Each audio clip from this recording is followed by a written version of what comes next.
Bonjour. Alors aujourd'hui on va essayer de faire une petite vidéo.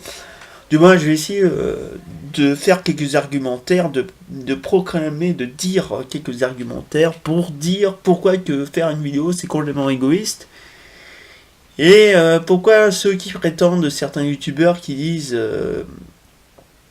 comme quoi que nous sommes là fait exprès pour donner aux gens, c'est complètement une faste altruiste et on donne aux gens. Je ne comprends pas cet argumentaire de certains youtubeurs qui disent ah oui, de toute façon, nous sommes là pour donner du savoir aux autres, alors que c'est complètement le contraire qui se passe. Bref.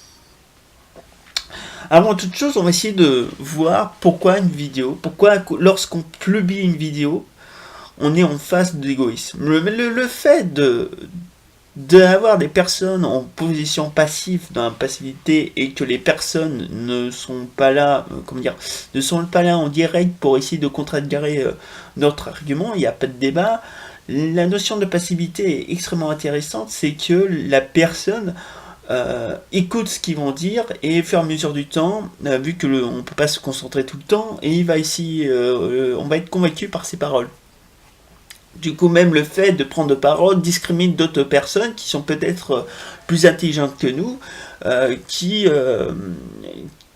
plus intelligentes que nous, qui disent des choses plus pertinentes que nous, que moi, que certains youtubeurs.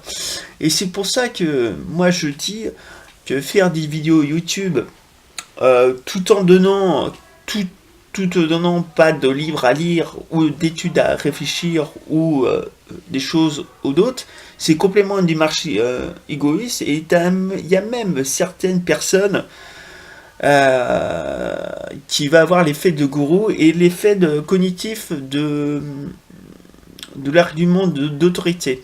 L'argument d'autorité, c'est facile, c'est en gros on va essayer de faire une vidéo pertinente sur un tel sujet et on va essayer de déporter sur d'autres sujets pour dire pourquoi j'ai raison sur tous les faits. C'est-à-dire on va prendre un fait, le fait on va essayer de l'étiriter et on va essayer de décalquer sur tous les moments de la société et là il va y avoir un effet de gorotisation parce qu'on ne peut pas être expert de tout. On peut donner son avis sur tout, c'est clair et net, mais mettre des parenthèses en disant pourquoi c'est un avis complètement subjectif. Moi je pense que l'objectivité peut exister dans certains cas particuliers extrêmement plausibles. On sait très bien que la science démontre ce qui existe, mais ne démontre pas ce qui n'existe pas. Si elle dit en gros il y a une probabilité, on parle en science de probabilité. La probabilité que la Terre est ronde est de 99,9. Alors il y a quand même 0,001% pour dire qu'on voit que la Terre est plate. Si vous avez saisi cet exemple, vous avez à peu près tout compris.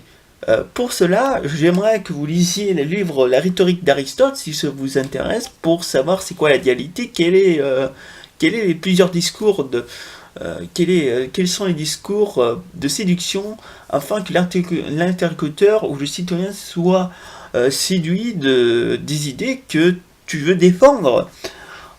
Du coup, voilà. J'aimerais Aristote et aussi la politique, qui est un livre exceptionnel et à un très haut niveau intellectuel. Du coup, je te remercie de regarder cette vidéo. Je trouve que la réflexion philosophique est quelque chose de pertinent. On va essayer de voir avec vous. Je vais essayer de vous faire toute une liste de livres que j'ai critiqués pour que vous sachiez penser. Ceux qui savent pas trop penser ou ceux qui veulent quel égoïsme, ceux qui savent pas trop penser déjà, c'est un égoïsme assez excellent que je suis en train de faire. Ceux qui savent pas comment avoir une structuration, quel livre faut lire pour avoir une sorte de pensée, un concept, qui est comment l'articuler d'une manière dans sa vie générale. Je vais essayer de faire des chroniques là-dessus. Donc je vous remercie de regarder cette vidéo. N'hésitez pas de balancer de commentaires, ça sert à rien, parce que de toute manière je vais pas lire vos commentaires. Pas de me contacter, parce que c'est compliqué de me contacter. N'hésitez pas à lire les livres. Et si vous avez une contradiction, faites-en une vidéo ou partagez-la sur, je sais pas, sur Discord ou je sais pas quoi. Merci.